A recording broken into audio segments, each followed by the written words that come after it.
more Mr. Nice Guy. Trump intensifies rhetoric as US-Iran nuclear talks stall. Zelensky says Ukraine will continue extending range of strikes on Russia. India's big leap in fast breeder nuclear reactors. How Russia could act as an economic lifeline for Iran.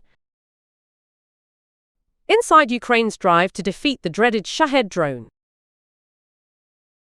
The United States and Iran remain engaged in a prolonged military confrontation, now entering its third month, as diplomatic efforts to resolve tensions over Tehran's nuclear program continue to stall. The conflict, which began on February 28 under Operation Epic Fury, has been marked by increasingly strong rhetoric from US President Donald Trump. In recent statements posted on the social media platform Truth Social, Trump criticized Iran's leadership, urging them to quickly agree to a deal dismantling their nuclear program. In one post, the president stated that Iran was unable to finalize a non-nuclear agreement and warned that its leaders, quote, had better get smart soon.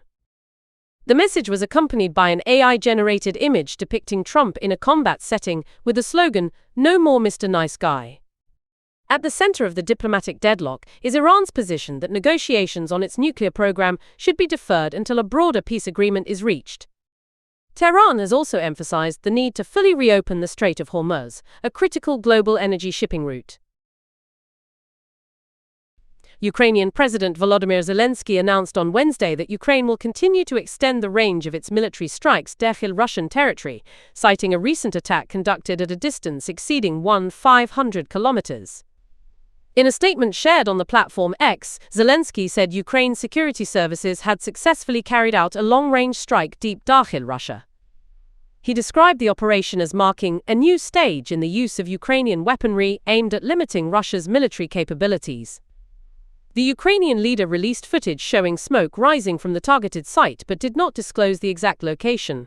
He emphasized that Ukraine intends to further increase the reach of its strike capabilities. Ukraine's security service SBU later stated that its drones had hit an oil pumping station near the Russian city of Perm, approximately 1,500 kilometers from Ukrainian territory.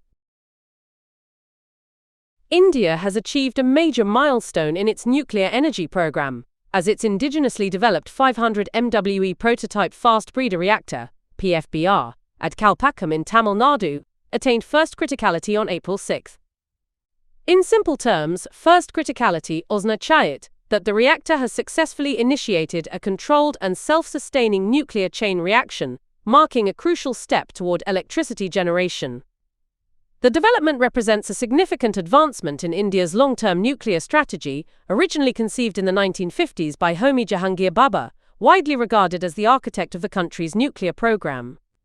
There are two major implications of this achievement. First, it marks India's entry into the second stage of its three-stage nuclear power program, which aims to optimize the use of available nuclear resources.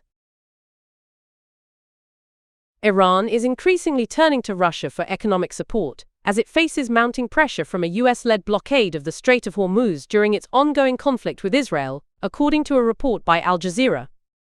The blockade has significantly disrupted Iran's economy, which relies heavily on maritime trade through the Strait of Hormuz, a critical route for oil exports and essential imports. With access constrained, Tehran is seeking to redirect trade through northern corridors, particularly via Russia and Central Asia, to reduce dependence on Gulf shipping lanes.